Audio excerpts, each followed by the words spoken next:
संस्मरण आधुनिक गद्य की एक विधा है। संस्मरण शब्द का व्युत्पत्तिपरक अथवा शाब्दिक अर्थ है सम्यक स्मरण। जब हम किसी व्यक्ति, घटना अथवा दृश्य का स्मरण करते हुए अपने अनुभवों को लिखते हैं तो वे संस्मरण कहलाता है। विभिन्न विद्वानों ने संस्मरण को अपनी तरह से परिभाषित करने का प्रयास किया है। डॉक्टर सत्येंद्र के अनुसार संस्मरण में केवल कुछ चुने हुए लोगों के जीवन की कुछ घटनाओं का वर्णन होता है। ये घटनाएं वे होती है जिनसे लेखक प्रभावित होता है। डॉक्टर कृष्णदेव शर्मा लिखते हैं, संस्मरण लिखने वाला शब्दों द्वारा जीवन की विविध घटनाओं, व्यक्तियों और दृश्य का ऐसा सजीव चित्र उपस्थित करता है कि पाठक के सम्मुख वे व्यक्ति, वातावरण या प्रसंग साकार हो उठता है। गद्य में लिखे गए इसी चित्र को संस्मरण कहते हैं। डॉक्टर गोविंद त्रिगुणायत के अनुसार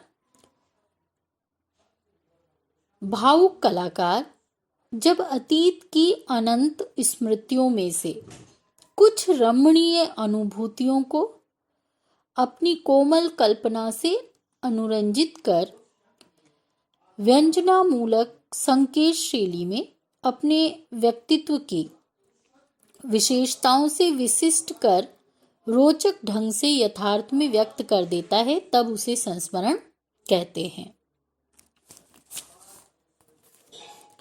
बाबू गुलाब राय के अनुसार संस्मरण प्रायः घटनात्मक होते हैं, किंतु वे घटनाएं सत्य होती है और साथ ही चरित्र की परिचायक भी। उनमें थोड़ा सा चटपटेपन का भी आकर्षण रहता है। संस्मरण चरित्र के किसी एक पहलू की झांकी देते हैं। तो डॉक्टर शिव प्रसाद सिंह ने संस्मरण की व्याख्या नए ढंग से की है। उनके अनुसार संस्मरण ललित निबंध का बहुत ही लोकप्रिय प्रकार है।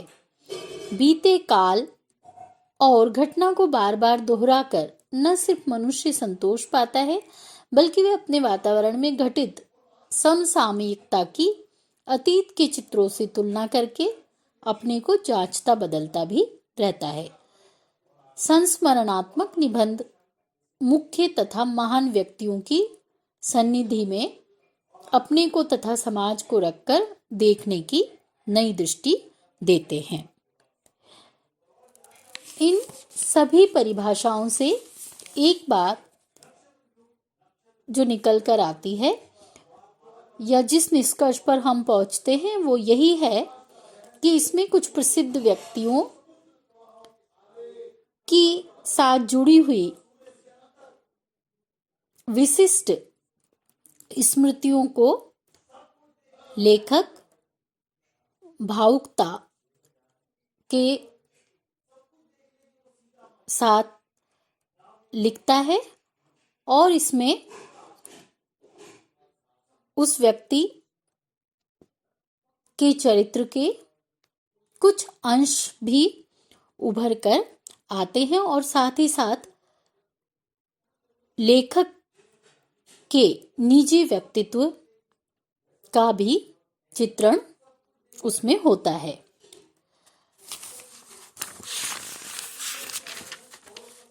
संस्मरण का लेखक एक दर्शक है, एक साक्षी है, एक प्रत्यक्षदर्शी है। अर्थात संस्मरण का लेखक जो होता है,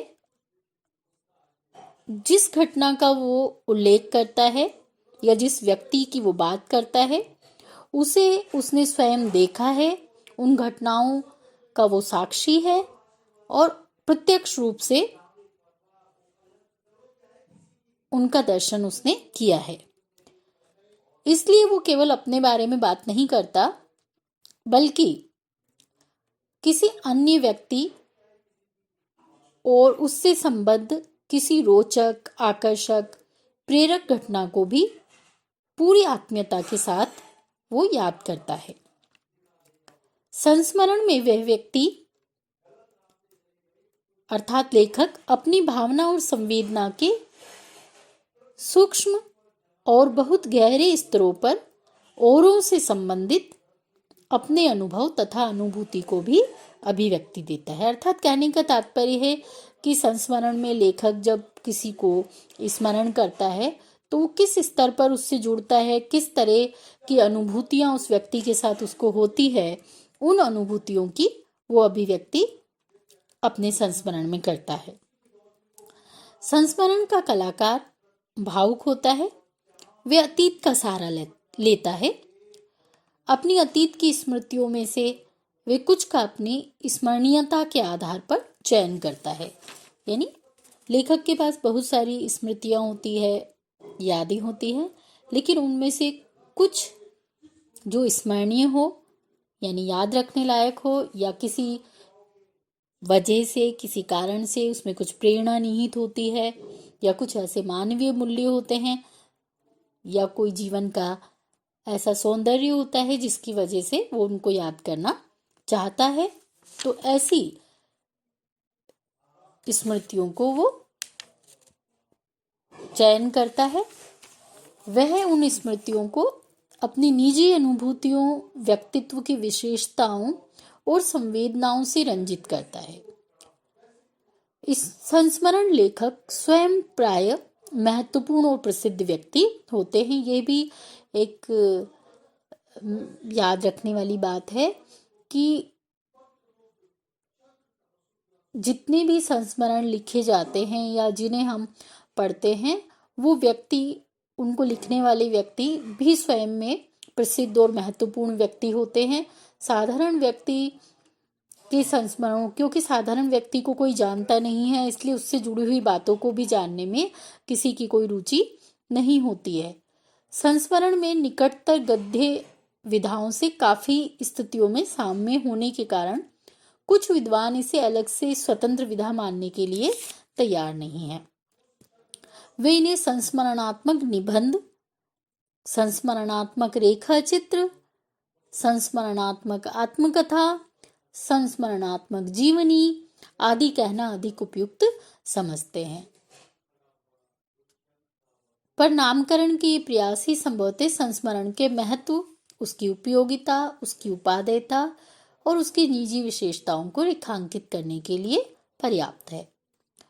ये मानने में कोई संकोच नहीं है कि शैली रूप में संस्मरणात्मक पद्धति को निबंध, जीवनी, आत्मकथा, रेखा चित्र और कहानी आदि में बहुत सफलता के साथ प्रयुक्त किया जाता है।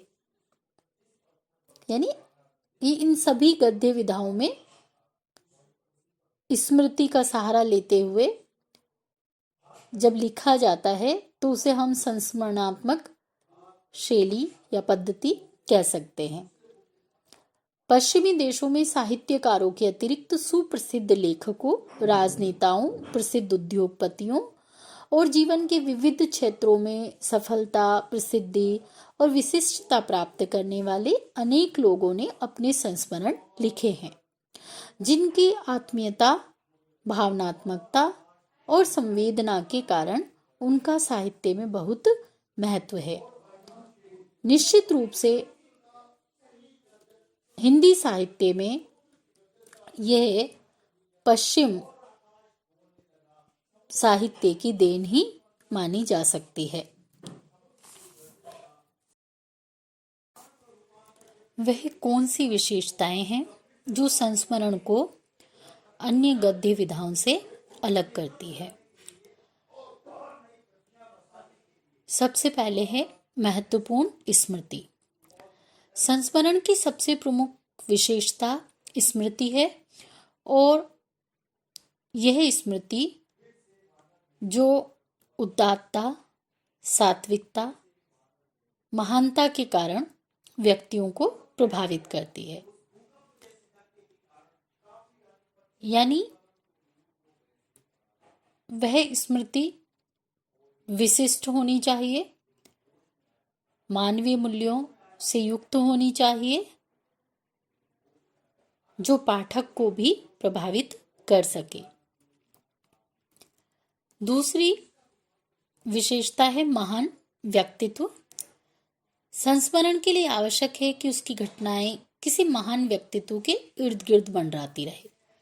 किसी महान व्यक्तित्व का संस्मरण और उस समय की चर्चाएं आम पाठक के लिए रोचक और प्रेरणादायी बन जाती है। साधारण पात्रों के संस्मरण सामान्य पाठकों एवं प्रबुद्ध नागरिकों के लिए प्रेरणादायक नहीं हो सकते। पथ के साथी इसका अच्छा उदाहरण है। लेखिका ने अपने साहित्यिक वर्ग के साथियों की पावन स्मृतियों को उसमें उभारा है।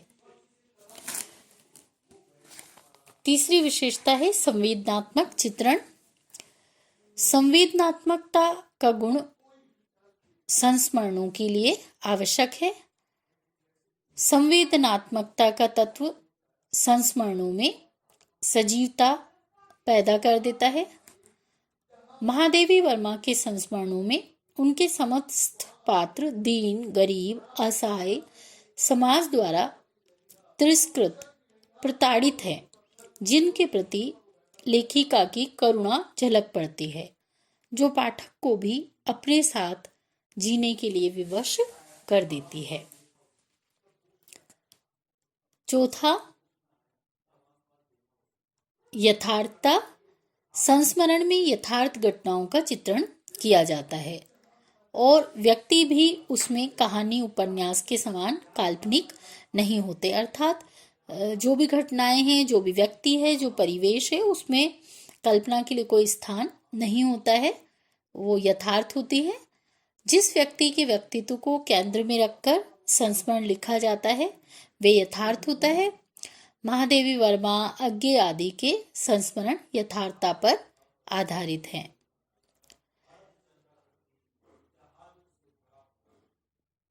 पांचवा, वैयक्तिकता। संस्मरण की प्रमुख विशेषता होती है क्योंकि इसमें लेखक अपने जीवन की किसी ऐसी घटना को अभिव्यक्त करता है जिसे वे लंबा समय बीत जाने पर भी भूल नहीं पाता। हिंदी के लगभग सभी संस्मरण लेखकों ने माना है कि उनके स्मृति चित्रों में उनके अपने जीवन सूत्र भी निहित है। महादेवी वर्मा ने खुलकर इस बात का समर्थन किया है। वे लिखती है, इन स्मृति चित्रों में मेरा जीवन भी आ गया है, ये स्वाभाविक भी था। अंधेरे की वस्तुओं को हम अपने प्रकाश की धुंधली या उजली परिधि में लाकर ही देख पाते हैं। उनके बाहर तो आनंद अंधकार के अंश है। मेरे जीवन की परिधि के भीतर खड़े होकर चरित्र जैसा परिचय दे पाते हैं वे बाहर रूपांतरित हो जाएगा। फिर जिस परिचय के लिए कहानीकार अपने कल्पित पात्रों को कल्पना का परिधान पहनाकर पूरी सी सृष्टि क्यों करती, परंतु मेरा निकटता जनित आत्मविज्ञापन उस राग से अधिक महत्व नहीं रखता जो आग को बहुत समय तक सजीव रखने के लिए ही अंगारों को घेरे रहती है। जो इसके परे नहीं देख सकता वह इन चित्रों के हृदय तक नहीं पहुंच सकता। महादेवी वर्मा के उक्त वक्तव्य से स्पष्ट है कि एक संस्मरणकार जब कोई संस्मरण लिखता है तो वे अपने व्यक्तित्व के प्रकाश में उस व्यक्ति को देखता है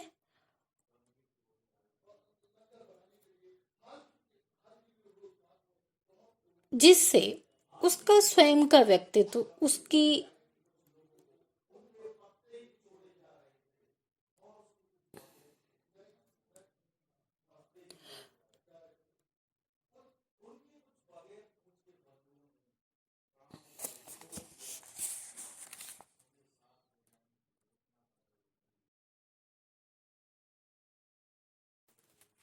महादेवी वर्मा के उक्त कथन से स्पष्ट है कि संस्मरणकार अपने व्यक्तित्व के प्रकाश में दूसरे महान व्यक्तित्वों को चित्रित करता चलता है। इससे वो जिस प्रकार की घटनाओं, संवेदनाओं अथवा चरित्र को चुनता है, उससे स्वयं लेखक के व्यक्तित्व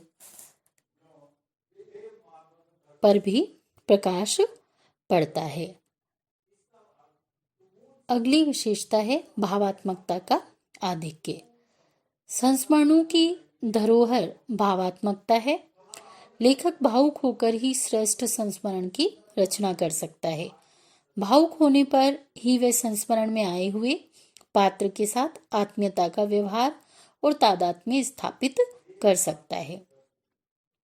तादात्म्य स्थापित होने पर ही वे तन्मय होकर संस्मरण की उत्कृष्ट रचना करने में सफलता के शिखर को स्पर्श कर सकता है। अर्थात कहने का तात्पर्य है कि जब तक वो भावात्मक लगाव किसी पात्र, घटना, परिस्थिति, व्यक्ति के साथ नहीं करता है, तब तक वो एक अच्छा संस्मरण नहीं लिख सकता। जब वो उस व्यक्ति से जुड़ जाता है, उसके साथ एक आत्मीयता का व्यवहार करता है, तादात्म्य स्थापित करता है, अर्थात उसके साथ गहन निकटता की अनुभूति उसे होती है, तभी वो उसके साथ अपनी स्मृतियों का चित्रण कर सकता है। तो ये सभी ऐसे तत्व हैं जो एक संस्मरण को गद्य की अन्य विधाओं से अलग करते हैं।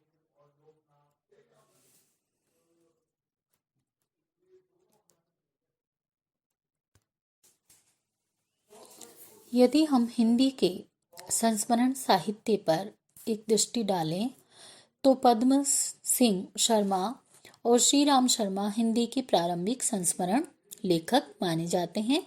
श्री राम शर्मा कृत सन 42 के संस्मरण उल्लेखनीय रचना है। महादेवी वर्मा कृत अतीत के चलचित्र, स्मृति की रेखाएं और पथ के साक्षी आदि संस्मरण संग्रह महत्वपूर्ण माने जाते हैं। रामवृक्ष बेनीपुरी के माटी की मूर्तें, गेहूं और गुलाब, मील के पत्थर नामक संस्मरण संग्रह अपना विशिष्ट स्थान रखते हैं। शांति प्रिय द्विवेदी के ये पद चिन्ह तथा परिव्राजक की प्रजा नामक संग्रहों में रोचक संस्मरण मिलते हैं। देवेंद्र सत्यार्थी कृत क्या गोरी क्या सांवरी तथा रेखाएं बोल उठी संस्मरण संग्रह में संकलित संस्मरण अपनी भावात्मक शैली के लिए प्रसिद्ध हैं। इलाचंद्र जोशी कृत गोरकी के संस्मरण, श्री नारायण चतुर्वेदी कृत मनोरंजक संस्मरण, गुलाब राय कृत मेरी असफलताएं, राहुल सांकृत्यायन कृत बचपन की स्मृतियां, श्रीमती ललिता शास्त्री कृत मेरे पति मेरे देवता तथा सेठ गोविंद दास कृत महापुरुषों के साथ आदि संस्मरण संग्रह स्मरण साहित्य की अमर निधियां हैं। और संस्मरण लेखक के क्षेत्र में और भी कुछ लेखक हैं जिन्होंने अच्छे संस्मरण लिखे हैं। ऐसे लेखकों में प्रकाश चंद्र गुप्त कृत पुरानी स्मृतियां, शांति प्रिय द्विवेदी कृत स्मृतियां और कृतियां, दिनकर द्वारा रचित संस्मरण और श्रद्धांजलियां आदि के नाम भी विशेष रूप से उल्लेखनीय हैं।